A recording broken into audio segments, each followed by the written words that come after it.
மருதமர சத்தியமாவோ அறுபடையோ சண்முகா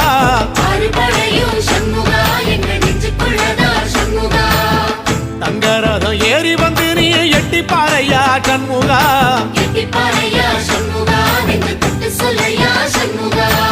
ஆதிசைவம் மேல சத்தியமா அந்த ஆனமுகம் மேல சத்தியமா ஆறுமுகம் மேல சத்தியமா அந்த ஞான பழம் மேல சத்தியமா மொத்த மனசுல மொத்த நரப்புல கூடி இருக்கிற சண்முகா.